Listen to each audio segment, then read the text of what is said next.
Okay, got my chronometer going. Hi, everybody, and welcome back.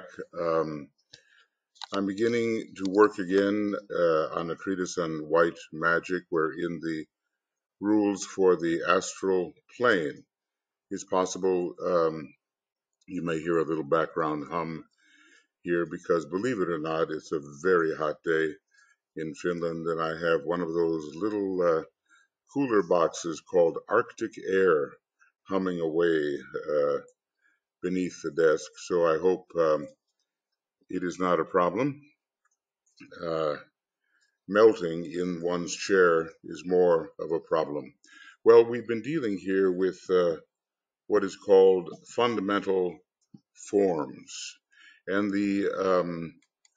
how to put it, the simplicity of this uh, Rule 9 is such that in a few words, the entire process of creative unfoldment is summarized.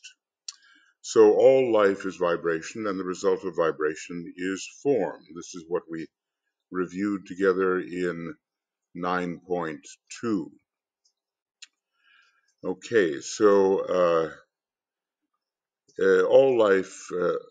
all life is vibration, and the result of vibration is form, dense or subtle, and ever subtler as ascension takes place. Really, the entire cosmic physical plane is filled with forms. We don't know about the cosmic astral plane. In a way, the entire universe, when compared to the absolute, is a form, you might say. And in this changing of vibration lies hid, as the pulsating life progresses, its rate of vibration changes, and in this changing of vibration lies hid the secret of form shattering and form building. So what we do have here right now, we have uh, discussed the form of the personality. Now we're going to begin maybe with some other forms which are a little more obscure. The form of the personality, I think, is fairly easy to understand. Okay, so let's take a look. That's just in terms of our past work, and I don't know what day it was, but today, anyway, is the 2nd of August, 2018. This is called the form of the environment. Um, let's just, I think, give this a little acknowledgement. This is really the evolutionary working out of the involutionary group soul. There is much in this anima mundi which is descending into greater complexity of form and then gradually unraveling itself as the evolutionary arc begins to take place. It relates to our contacts, not just exterior, but on the inner planes as well. Because, of course, obviously, um, there are indeed forms on the inner plane. Sometimes we may think in terms of form and think that, in fact, the outer visible form susceptible to detection by the normal five senses are the only forms. Of course, that's not true. In similarity of vibration comes coherency. In other words, when we talk about the disintegration of a form, if the various aspects of the form are discordant and vibrate inharmoniously with each other, the form will fall apart. If they are the same type of vibration, or if they are harmoniously related to each other mathematically, then the form will cohere. And well, we can see that, in human groups, that the groups hang together if there is harmony. It's as simple as that. When therefore, so in similarity of vibration comes coherency, and this is interesting because it relates the second ray and the fourth ray. The law of coherence is the second ray law, and we're talking about harmonious vibration, not just identicality of vibration, but something called similarity of vibration. When therefore a man raises his vibration and builds anew from the beginning, see, this is one of those interesting little mistakes in the transcription onto the CD-ROM, an extra ohm vibrating there. When therefore a man raises his vibration and builds anew, from the beginning, and alters consequently his key. You see how this is all done in musical terms. It results in dissonance in his surroundings and subsequent discord. Well, this is interesting. Birds of a feather flock together, we are told, and we are also told that at a certain point, humanity itself rejects the individual who is ascending in the fifth kingdom of nature, and by the time he reaches the fourth initiation, humanity rejects and ejects this advancing individual because, well, his vibration is no longer similar and the law of coherence has been violated. That doesn't mean that that which coheres is necessarily good. Okay, so let's repeat that. When therefore a man raises his vibration and builds anew from the beginning, this is maybe the dissonance of all new beginnings, Aries, where we're striking out on our own and therefore leaving behind a certain ring pas-not with which we were reasonably coherent, and alters consequently his key, it results in dissonance in his surroundings and subsequent discord. Of course, it may be a very good thing for the advancing individual who is raising his vibration and altering his key. Therefore, under the law, there comes always to the striver, after the mysteries and the manipulator of the law, a period of aloneness and of sorrow when no man stands by and isolation is his lot. Okay. Well, this is the law behind this isolation. It is a harmonic law. Interestingly, this is most intense in our series of initiations, at least at the fourth degree, which is ruled by Ray 4 and is therefore under the law of harmony. So the ejection, the isolation, the being on your own, the carrying of your own cross, interestingly enough, the carrying of a cross which is neither, in this case, the fixed cross or the cardinal cross, but your own, this comes at the fourth initiation. One has to ponder on these things because we will go through a bottleneck here.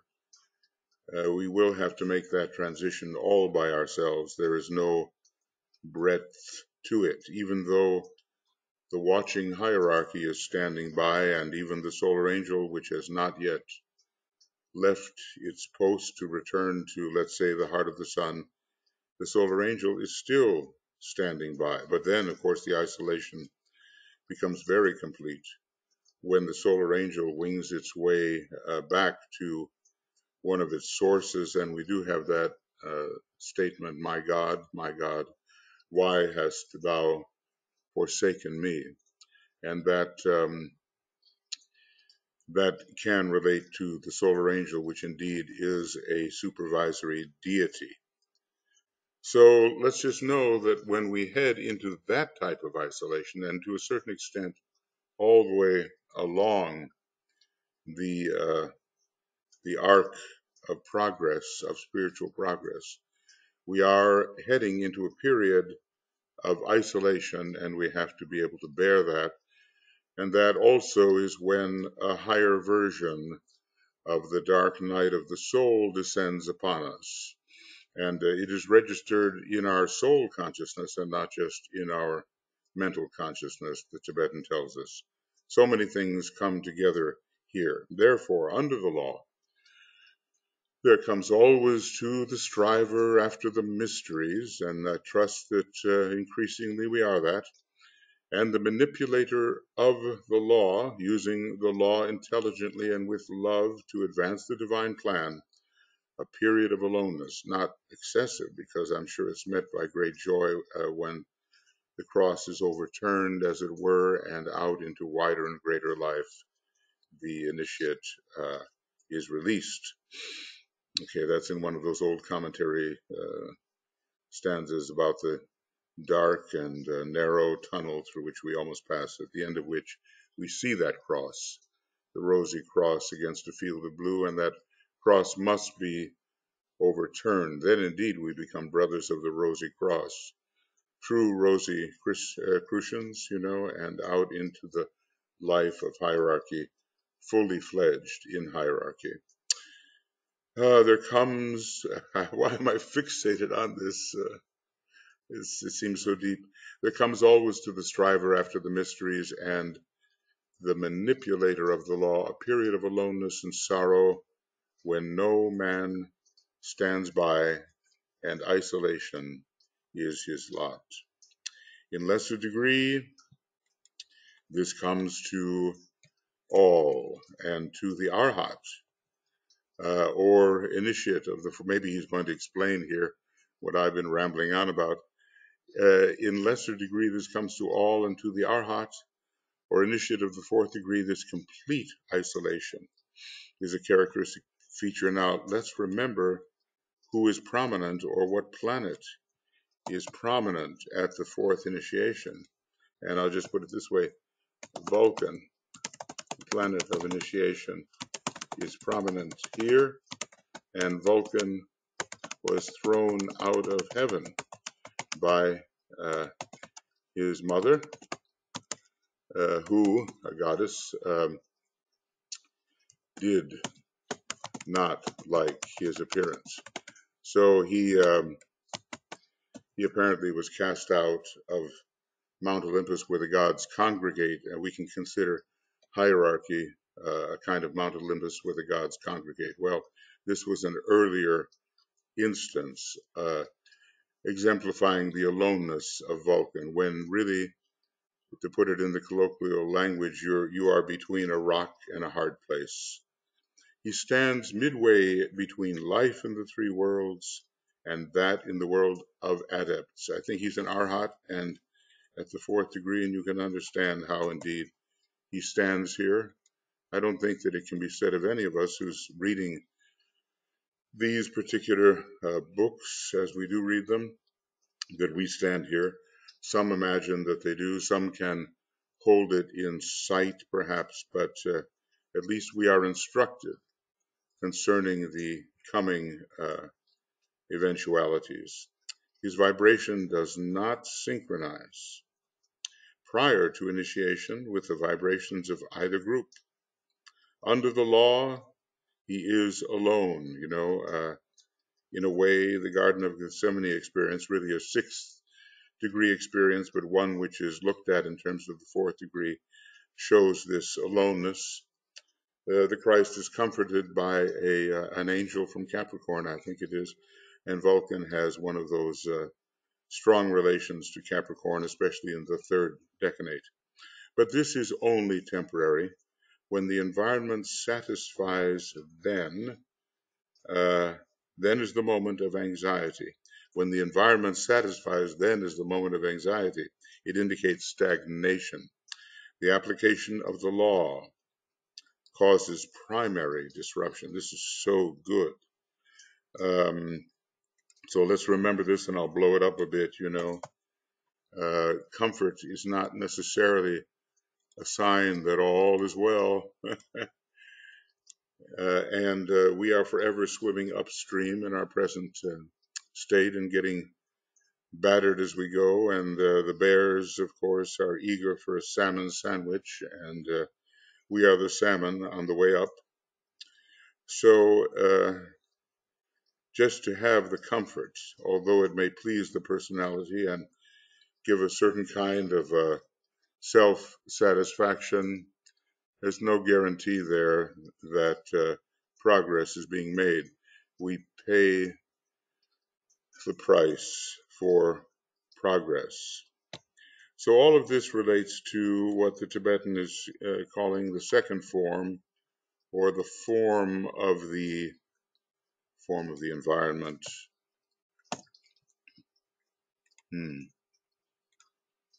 So we're learning, about these various subtle forms, and we have to deal with this particular form.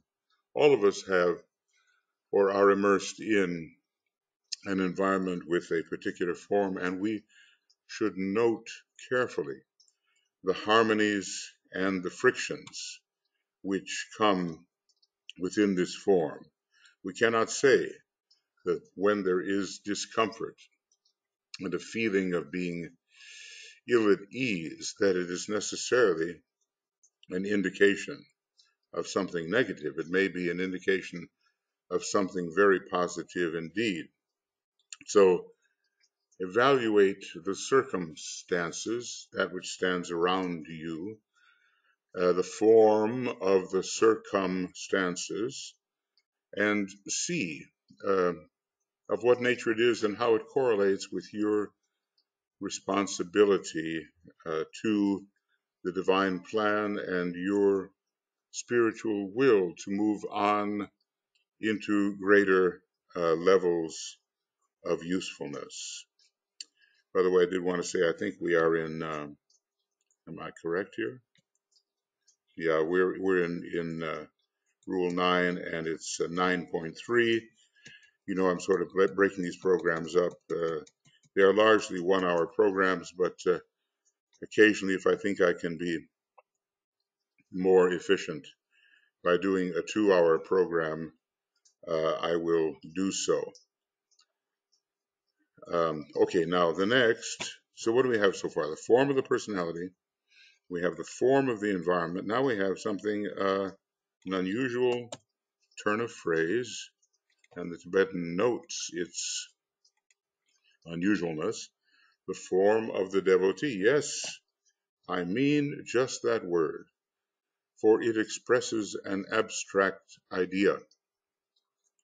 Each person of every degree has his devotion, that for which he lives, that for which in ignorance, in knowledge, or in wisdom, he wields as much of the law as he can grasp. Now note, this means that whether or not we are possessed of the sixth ray in our ray formula, we do have our devotion.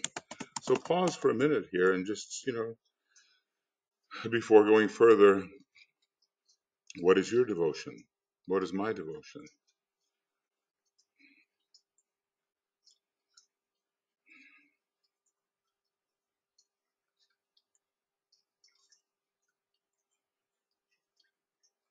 Well, probably you will be the one who can best articulate what your devotion may be. And then the refinement of that articulation will increase as you think more and more about it. So he says, yes, I mean just that word. Every person of every degree. And does that mean even pre-initiatory degrees or levels or status? Every person of every degree has his devotion, that for which he lives and that for which in ignorance, knowledge, or wisdom, let us hope it's at least knowledge or wisdom, He wields as much of the law as he can grasp, and perhaps somehow in the unfoldment of the egoic lotus, we will understand what type of, what is the nature of the object to which we are devoted. Is it happening in the hall of ignorance? Is it happening in the hall of learning? Is it happening then within the hall of wisdom? Later, as the last of the 9 petals, where the last tier of the 3 begins to unfold. Purely physical, may that devotion be, centered in flesh, in lust for gold. I'm remembering, I think when I was about 3 years old or something, living through a period in which I now recognize I was repeating some Atlantean desire for gold, it seemed. Just we do recapitulate, and how far back we go is a good question. Maybe centered in flesh, in lust for gold, in possessions concrete, and you see many people for whom this is the case. They must have, they must grasp, they must own. And it's not necessarily tied to an astrological sign. It's tied to a stage of life and the quality of desire.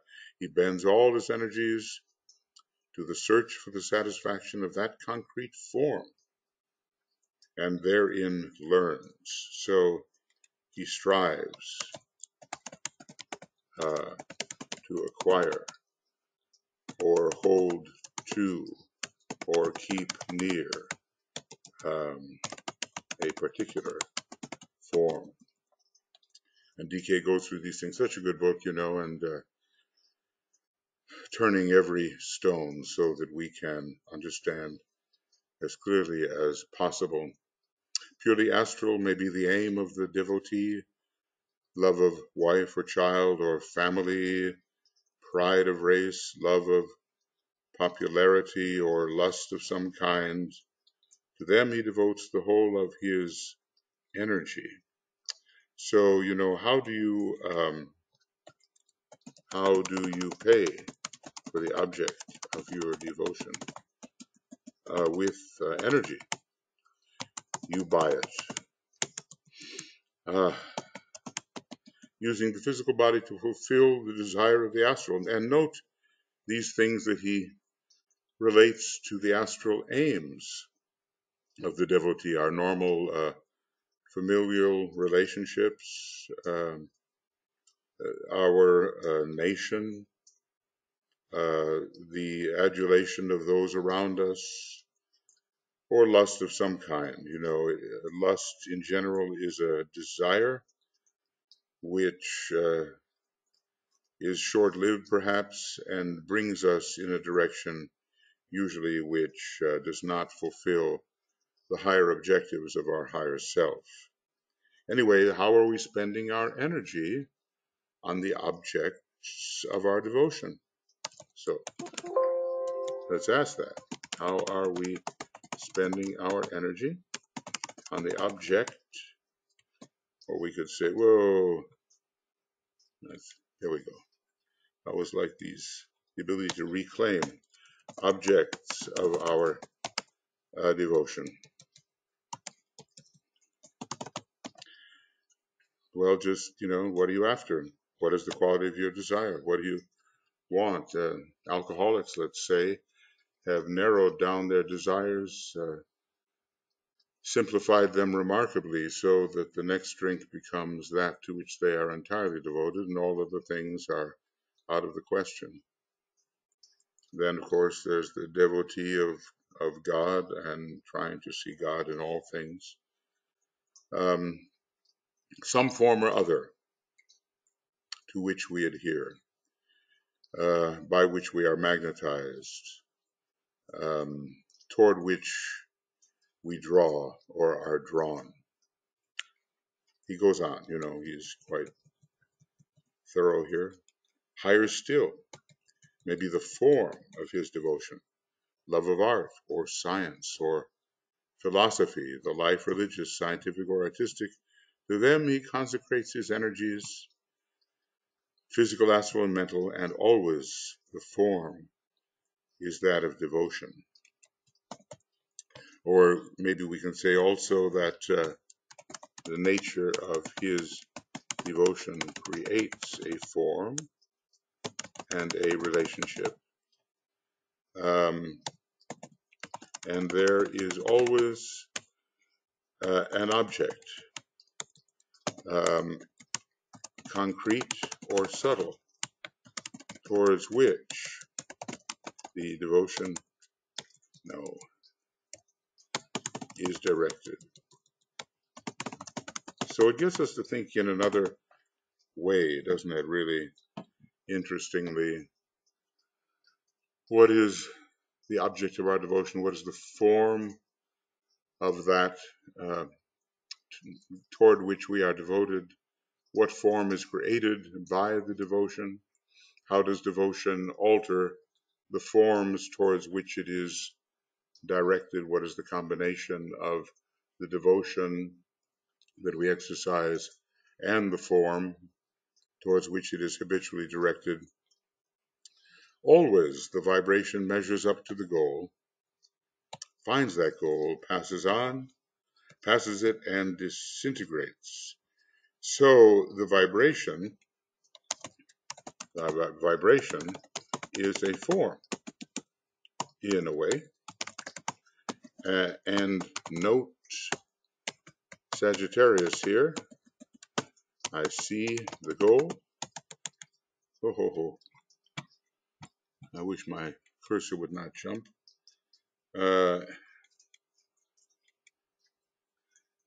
Okay, and note Sagittarius here.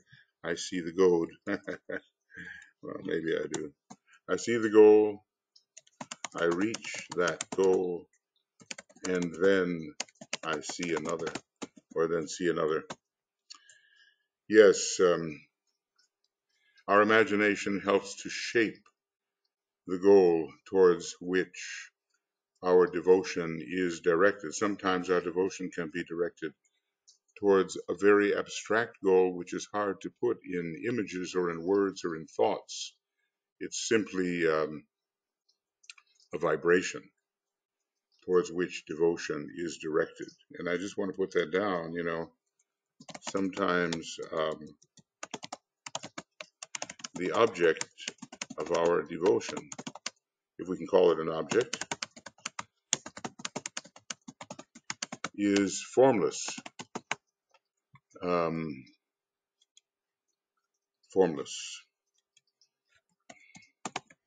Abstract, and not concrete. Maybe some of us are in that position now as we find ourselves devoted to the ageless wisdom and to the forms of vibration which the ageless wisdom takes, not necessarily to specific words, but to a state of consciousness and a state of vibration simultaneously. Very difficult to formulate in the ordinary concrete sense. So anyway, always the vibration measures up to the goal, finds that goal, passes it, and disintegrates. Note that Sagittarius is particularly active at the first and second initiations, PK tells us, and then later, of course, it has to be active at the 6th degree. Pain enters into all shattering of the form and changing of the key. Even in music, you can have painful moments when the key is changed. Maybe we can call that, aesthetic pain. Some people cringe when a key is changed in a certain way, or when a modulation is not smooth, or when it becomes jarring, aesthetically. If we can put it in those terms, it becomes painful. But just remember that there are changings of the form, and death itself is a great changing of the form, and we're used to the idea that death may be accompanied by pain. Pain enters into all shattering of the form and changing of the key. for musicians, this is an important statement. Many lives for millennia of years are spent under the lower vibrations. Our surroundings, our circumstances, that for which we long, are all of lower vibration when compared to some higher possible vibration. As evolution progresses, more rapid is the development and the change of key from life to life, and the changes of keys from life to life. So rapid changes of keys. I told you that story once. I think, I think that Johannes Brahms was at that time a student of the famous French composer César Franck. Franck was a Gemini, Brahms was a Taurus. And if you listen to Franck's music, it's full of modulation, changes of keys within the music. And there's a lesson going on, and Franck is saying to Brahms, modulate, Johannes, modulate. And Johannes, being the Taurus, says basically, well, why? I perfectly like the key I'm in. Of course, he could modulate, but that shows you the different tendencies of different signs. And when you listen to their music carefully, you'll find extremely frequent modulation in the César Franck music. Many lives for millennia of years are spent under the lower vibration. As evolution progresses, more rapid is the development and the change and the key changes from life to life. So how similar is the life note and key of this particular incarnation to the previous one? Well, maybe it will have something to do with our level of development. Okay, whereas in the earlier stages, one key or tone might be sounded for several lives in their entirety. Interesting. Okay, now, sometimes we look at the rising sign and we say, well, that rising sign can change from life to life, just the way the sun sign can change from life to life, or it may be sustained over a period of lives, maybe 7 lives, sometimes I think maybe 9 lives. Does that sustainment of the rising sign have anything to do with a particular stage of evolution? It seems to me, in a way, that people who are developing certain abilities along a rising sign line might grasp from it, evoke from it all that they can along the different Dwadashamsha, 2.5 degrees, or decanate line, and thereby spend some time with a particular rising sign. He tells us that the ray may be sustained. Personality ray, I suppose, from life to life in the life of artists who are working, I suppose, on some kind of development requiring constant perfecting. Anyway, just imagine what it would be like to see from the inside out here and to really see the lives as they unfolded and the energies as they were available and the changes as they occurred. I think it would be most interesting. As a man, okay, so it's possible that from one life to the next, the key or the tone might be very similar and the person would be quite recognizable. Sometimes you say, oh, I'm following this person in a series of lives, maybe a famous person, and I recognize that person immediately because the tone is very much like the previous life. Well, maybe so. On the other hand, changes can occur rapidly for the more developed person, and maybe you would not recognize them if you're looking for a particular type of note or key. So it seems to cut both ways. Recognizability, yes, but at the same time, more frequent change in the more evolved people.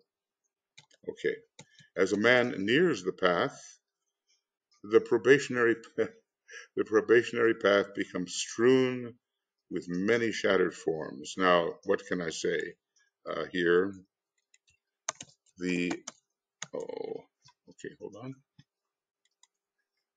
Okay, that's not it. Sorry about that. Collapse the ribbon, yes, and go back. Okay, so the many shattered forms, and the path is the first initiation, and before the first initiation, there is the strong influence of two shatterers, Vulcan, and Pluto.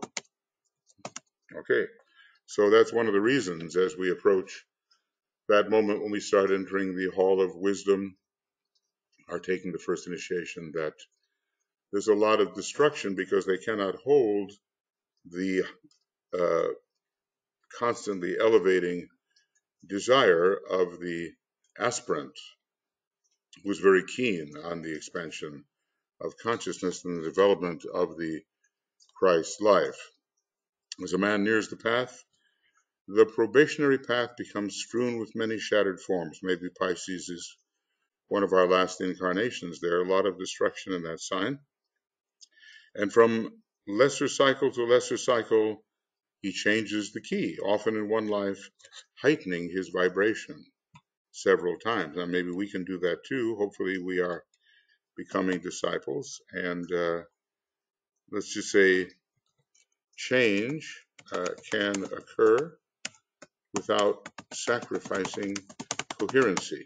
Now, so often change will break things up, but it's also possible to change in such a way that you can remain coherent in your approach and in the forms you use to save time, so that there's not a complete shattering of the forms you are using, but maybe a transformation, transmutation, a modification.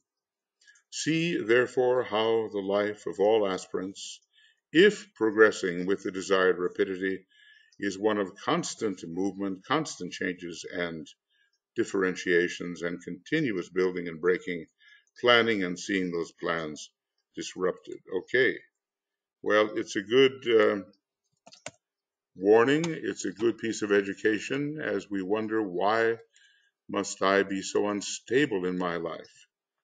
But let's just say, well, I don't want that kind of, okay, so let's take a look here. The possibility, okay.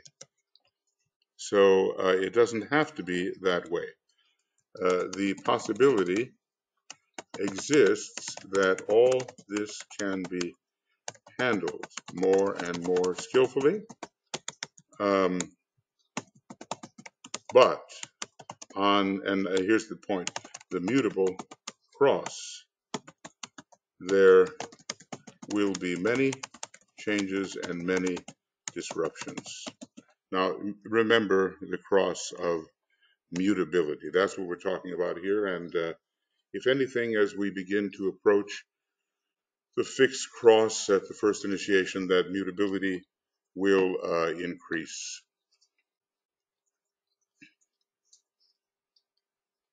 Okay, so when you're asking yourself, am I on the fixed cross? Have I truly taken the first initiation? What is the degree of mutability in my life? Or am I adhering to some soul objective through which or in relation to which I use certain forms which may be modified but not so easily exchanged, thrown about? Where am I really? This can be questioned. Okay, I'm kind of hoping that, yeah, the difference between British spelling and English spelling, it can be significant. I guess I'm involved in British spelling simply because my ability to change abbreviations into long sentences got attached to the British dictionary. So there I am. So here we are approaching the fixed cross under Pluto, under Vulcan, under the third ray, which has many changes associated with it, and the heart is gearing up to be affected by the Christ consciousness. It is a life of ceaseless suffering, of frequent clashing with the environing circumstances, of numerous friendships made and transferred. Well, maybe a true friendship is never entirely destroyed, but we transfer our friendships to others who seem to fulfill the vibration under which we are now working. And if that vibration changes rapidly, then our friendships change rapidly. Numerous friendships made and transferred of mutation, ceaseless, and constant agony. I guess what he's saying here, from one perspective, is change hurts, and from another perspective, there is nothing but change. There is sort of the Heraclitean perspective. The only thing that is constant is change, and the whole idea that perpetual motion exists somehow, I think, within the great breath. Ideals are transcended only to be found to be stations. We are reminded of the stations of the cross, progressive towards crucifixion. Ideals are transcended only to be found to be stations on the road to higher visions, to higher. Well, the road to higher? Okay. Visions are seen only to be replaced by others. Dreams are dreamt only to be realized and discarded. Friends are made to be loved and left behind. And if the friends are not moving, that is, of course. Maybe your friends, some friends are really moving along with you, and then they are the true comrades on the spiritual path. And at a certain point, I believe, one finds those friends. Friends are made to be loved and left behind, and to follow later and more slowly the footsteps of the striving aspirants. So there come points in friendships and marriages and so forth. Are you going to go with me? Are you moving? Or do you want to stay just as you are? Are you transforming? These are the questions that can come up in close relationships. And all the time, the fourth form, which is the form of the devotee, or the causal body rather, is being built. Okay, because he's looking on ahead.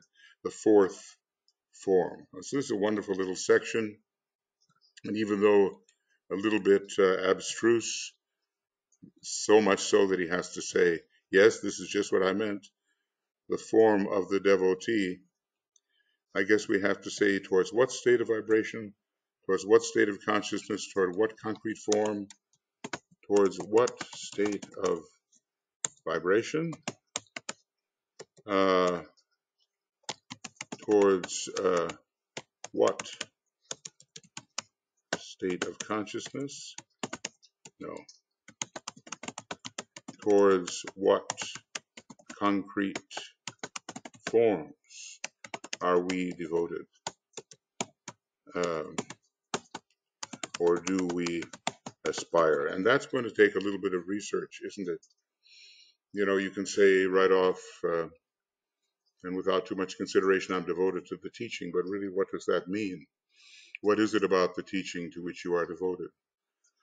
Are you devoted to the light that you experience, or to the increasing feelings of love, or the increasing feelings of power as your will is strengthened, or to all of the above? Are you devoted to the contacts you may make with other students or even higher initiates as you strive? You know, what specifically is attracting you, motivating you? When you see your vision or feel your vision, even if it's abstract, or feel that something towards which you gravitate, just what is it? And that takes plenty of internal consideration. Right, so what do we have so far? We have the, just have to remember, don't I?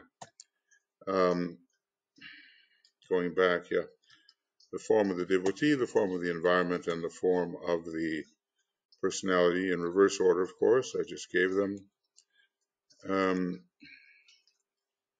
And all of these are forms of which we have to be aware, and some of them we may never think about as forms. I think people do think of their personality form very much, and of their physical form extremely. We are in that kind of stage during the Aryan age, which in some ways is a very concrete age. It certainly relates to, in the early stages, the development of the concrete mind, maybe later, the development more of the higher mind, and later still of the abstract mind when the sixth subrace of the Aryan race comes along. But maybe we don't particularly think so much about the form of the devotee and that to which we are particularly related. But we must now, because we've been instructed. Okay, so now this final one, all the while that we're moving on, always seeing something new, always leaving, let's just say, the truly striving, moving aspirant will always temporarily leave behind those who will not similarly move or strive forward. And that can cause a lot of pain, you know. I mean, love can exist between people, and yet one knows one has to move forward. But one is setting an example too, and then the other individual, friends, lovers, whatever, the other individual will be able to move accordingly and at a later date.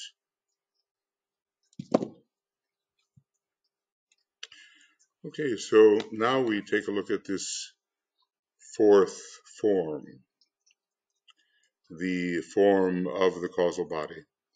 And of course, we all recognize this as a form. In a way, it's located on the fourth of the cosmic ethers, and we always expect that the number 4 and form will be related. As a matter of fact, I do think that in Esoteric Psychology 1, he actually numerologically relates, or is it force? It's either 4, form, or force. He relates two of them, showing the numerological correspondences. A very interesting use of esoteric numerology. So just, look that up. But anyway, the fourth of the normal ethers carries the dense physical body, and in a way, the fourth of the cosmic ethers, well, maybe from the point of view of the planetary logos, the causal body is not found on the fourth of the cosmic ethers, but we begin to wonder whether the higher mind might not be considered in a way an ether, an etheric field when related to the planetary logos, whereas the lowest of the ethers might be considered more formal when related to the solar logos. Anyway, the causal body is found on the higher mental plane, as our diagrams have shown, especially on subplane 3 and subplane number 2. So this is the vehicle of the higher consciousness, certainly higher than the personality, not the highest consciousness, not the highest, but a consciousness higher than the personality. The temple of the indwelling God, and that is the monad, really. And the jewel in the lotus is, in a way, the very center, the Holy of Holies, you might say, with respect to the causal body, and the monad in extension has its place there. The temple of the indwelling God, which seems of a beauty so rare and of a stability of so sure a nature that when the final shattering comes of even that masterpiece of many lives, I love the way it hints, because when the shattering comes finally, one is a master. Let's just say the, no, Okay, let's see if I can get this. The destruction begins at the 4th degree, but is finally consummated and the debris dissipated at the 5th degree. So it's a kind of a masterpiece. Masterpieces are variable. Sometimes when you're an initiate of the 3rd degree, you have to create a kind of work along your own line. You could call it a masterpiece. It's not really, but for you, relatively it is. And then when you look at the secret doctrine and the Theosophical Society in 1875, you realize that DK was in a way working on his masterpiece, whatever that happened to be, or maybe this entire teaching here is a kind of masterpiece, but he did help Blavatsky so much, and that was an aspect of a masterpiece, I suppose. And here we are with this great vehicle of many thousands of lives, which has been arduously and masterfully worked upon and artistically worked upon by a being of great knowledge and beauty, which we call the solar angel, and we call it a masterpiece. So a masterpiece need not be technically that which makes of you a master, but it has the idea of a work of very high quality which must be created before it is possible really to pass on to still greater possibilities of greater light, love, power, and beauty. Okay, it seems of a beauty so rare and of a stability of so sure a nature that when the final shattering comes of even that masterpiece of many lives, bitter indeed is the cup to drink, and unutterably bereft seems the unit of consciousness. I wonder if we can somehow imagine what this is, because in a way, the content of the causal body is transferred into the triad, so nothing is really lost, but perhaps the way it was stored and the beauty of its storing and the particular form that it took, all of that may be lost, as well as the kind of companionship of this great supervising benevolent deity, the solar angel. All of that may be considered lost. So, when you say, my God, why hast thou forsaken me? And you're drinking that cup to the last. Let's just say what he seems to be relating the emptying of the cup of karma to its very dregs with the departure of the solar angel and the solar angel and the destruction of the causal body. And now the sequence of all this, I'm not sure that has been given to us, but the sequence will be of interest. What happens first in this process? That's the idea. Conscious then only of the innate divine spirit, conscious only of the truth of the Godhead, realizing profoundly into the depths of his being the ephemeral nature of the form and of all forms, standing alone in the vortex of initiatory rites, bereft of all on which he may have leaned, be it friend, master, doctrine, or environment, well may the initiate cry out, I am that I am, and there is naught else. Well, this is a fantastic section.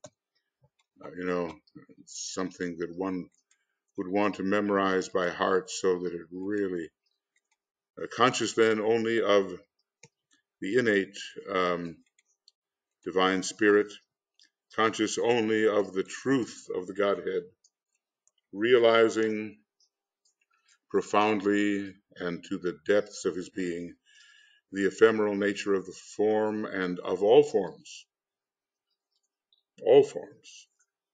standing alone in the vortex of initiatory rites, that vortex of the fourth degree, bereft of all on which he may have lent, be it friend, master, doctrine, or environment, really alone, the depths of aloneness, or the depths of all oneness, if we can call it that. Well may the initiate cry out, I am that I am. A Leo statement, isn't it? Even though, that in a way is the way Leo is involved with the fourth degree. I am that I am, and there is naught else. We see Leo involved at the fourth degree. Well may he then figuratively place his hand in that of his Father in heaven.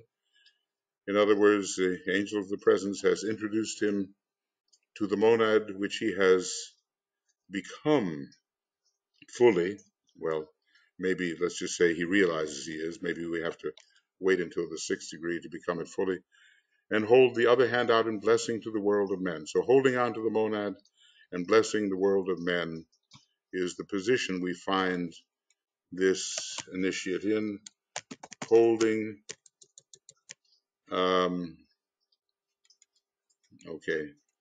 holding, come on now, with one hand to the monad and blessing the world of men with the other. This is his position. For only the hands that have let slip all within the three worlds are free to carry the ultimate blessing to struggling humanity. In other words, note his words. We can, before that time, carry blessing, but not the ultimate blessing. Then he builds for himself a form such as he desires. Maybe we're talking about the Maya Varupa here, a new form that is no longer subject to shattering, but suffices for his need to be discarded or used as occasion wants. This may, no, I seem to be trying to go too fast here, don't I? Okay, so let's see what we have here. So this may relate to the MVP, Maya Varupa, in all its aspects, not just its physical aspect. Maya Varupa would have to have all of the vehicles that previously were created in another way. So amazing, really. In these days, you will need to ponder on this matter of the form, for with the entering of a new ray, the seventh, and the commencement of a new era comes ever a period of much disruption. We are in it until the forms that be have adapted themselves to the newer vibration. It's happening. Okay. However slowly and disruptively, in that adaptation, those who have cultivated pliability and adaptability, or who have that for their personality ray, maybe third ray, progress with less disruption than those more crystallized and fixed. Well, I think, we can end this here. And I'll just try to copy it to make it a little easier. I would have liked to have gone on and done a 2-hour program. However, it was not to be. Other responsibilities called. End of a treatise on white magic video, program number 15. It's not a half hour. Rules for Magic of the Astral Plane, Rule 9, 9.3, and whatever page we happen to be on. Hopefully we can locate that without too much. Page 265. Okay, just want to make sure that we can. Good, all right, good, and good, and good. And beginning, we'll be dealing with 9.4, and we're on page 265, and indeed this is the 2nd of August. Okay, friends, fascinating material, and I'm finding, I've read this book a number of times, but forced to think about it line by line, word by word, forced to try to say something about it which may be or may not be useful. I find it to be a wonderful book with wonderful information. So we've studied now the 4 forms: the form of the personality, the form of the environment, the form of the devotee, and the last one, the form of the causal body. And with these forms, we do interact, and we are changing their nature constantly through that interactivity, and ever higher forms are revealed through ever higher points of tension, which we succeed in generating. So may we live at ever higher points of tension. I'll take this subject on when I get to it. Hopefully it will be before long. I always hate to leave a paragraph behind. Maybe it's that Cancer rising thing. I just keep on thinking there's more that can be extracted from it, more that can be extracted. I guess that great realization that we are not the form, but I am that and that I am, or I am that I am the monad, I am the one. I am not even, in a way, the form of the universe. All of that, at some point, will be dawning upon us, and our realization will be considerable when related to the realization in which we presently live, which will be regarded as of lower vibration. Okay, thank you, and we'll be seeing you soon. We're going to start with program number 16 in this series of rules for magic on the astral plane, and we're still in rule 9. Take care, and bye-bye. I just realized, I may have been talking here quite a bit with my with the pause button hit. Anyway, just to summarize this, we are now finishing program number 15, rules for magic on the astral plane. We're in rule 9. We finished 9.3, and our next beginning will be with rule number 16 in rules for magic, or rather rule 9 and program 16, rules for magic on the astral plane, page 265. If the end of this program sounds a little discombobulated, well, maybe it is. Okay.